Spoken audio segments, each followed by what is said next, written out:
Now, I swear to God, I wanted to do this a couple months back because Keanu on Stephen Colbert actually was asked about this, saying, "Well, do you have like kind of a dream thing?" And he said, "Yeah, I'd like to do Constantine again, but the WB people are keep saying no." I was like, "What?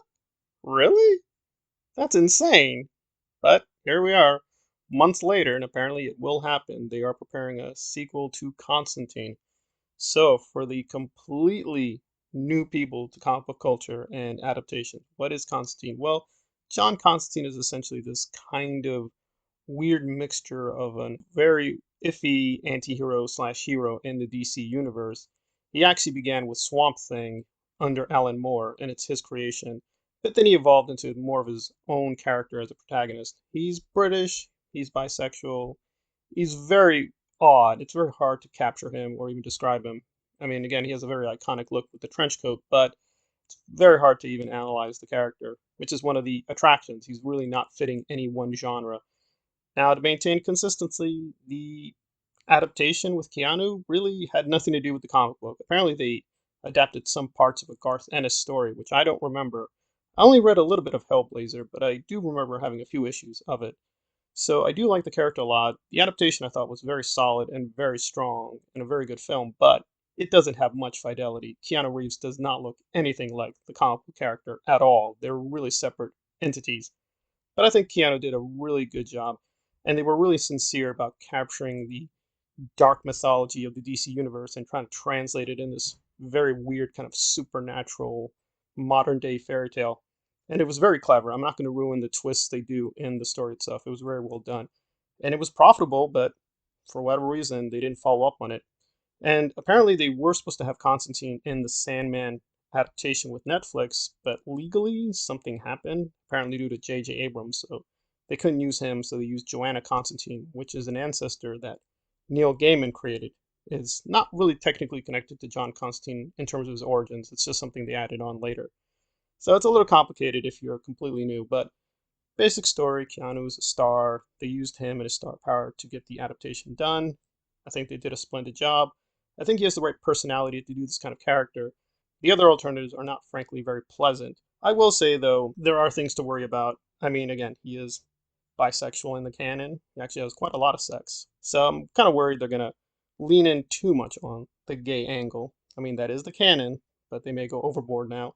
And some of the people behind this kind of scare me, like J.J. Abrams and Akiva Goldsmith. They have done some good work in the past. I think Akiva did a pretty good job with Batman Forever, and J.J. I think did pretty good work with Force Awakens and some other things. But their latest track record is pretty horrific and horrendous with The Dark Tower, Rise of Skywalker, and some other projects which are just Looney Tunes bad, and the ideas they have in development.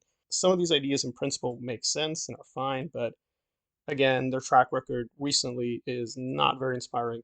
But I don't think JJ is the Antichrist. And we have Keanu, and he has his own people, so hopefully it'll be very balanced. So I have a lot of hopes with Constantine that they'll do more than an adequate job with it as we learn more slowly. And then we turn to the Thunderbolts. Here I'm a little bit more skeptical. It is similar, but in a different way. Long story short, what happened in the 1990s, it was really strange. Basically, this new villain, Onslaught, came onto the scene, and the Marvel heroes, to stop him, basically got absorbed into his stomach. I'm not joking. That's what happened. They just ran into him.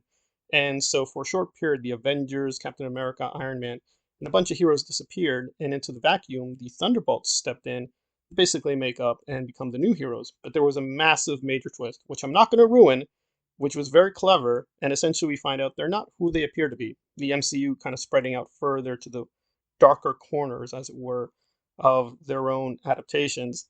I can see what they're trying to do with the Thunderbolts in principle, but it does frankly feel like a lazy version of their idea of the Suicide Squad.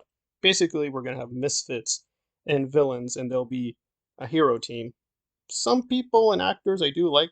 I thought Walker had a lot of potential as U.S. agent in Falcon and Winter Soldier overall. I thought it was poor. It started off good, but then declined until it was a complete joke. They also made him a little bit too sensitive. In the comics, he's insanely tough. And most of these other characters, I don't care for. I don't care about Yelena. I find her very annoying. She's a completely retcon character. I don't like her. I don't find her convincing as a Russian, period. I study Russian a little bit. Her accent is insanely stupid. Some of these other characters do have potential, but I don't even remember them. Like Ghost, I guess, was in Ant-Man 2. I honestly don't remember. Bucky is okay, but really, he's not much of a character. He just says traumatized Jason Bourne knockoff. I'm not very excited. The idea of the Thunderbolts has a lot of potential, and the MCU has been doing lately is pretty moronic. I mean, hopefully they'll take at least a serious tone with this one. And it does kind of have a kind of Easter egg for Dune fans because apparently Frances couldn't even go to the convention. She had to send something by video, which suggests she's really busy with Dune at the moment, which would suggest that Urielon is going to have a very beefed up role, and it's not just going to be a couple scenes. We're going to have a lot of Urielon in Dune Part 2 and hopefully Messiah. In fact, I suspect Denis is already filming some things for Messiah to save time when he does Messiah formally a couple years down the road. So good news for the Dune fans. If you like Urielon, you're going to get a lot of Urielon coming up. But I don't know, her as the team leader and this whole lineup, half of it looks okay, but it does feel like just something that's going to service, I guess, the Fantastic Four and advertise the other projects. In principle, it's a good idea. They have a lot of good stories they could tap into, but they've lost a lot of credibility with me lately. They have Strange and Multiverse of Madness, and Eternals, I think, was experimental and interesting. But overall, it's been just at best above average, and at worst, just insanely stupid, just unwatchably stupid. Tentative hopes with Keanu and Constantine, but I'm very skeptical about Thunderbolts. So I'll keep a lookout. But at this moment, I'm more like, I don't know. It could go wrong very easily.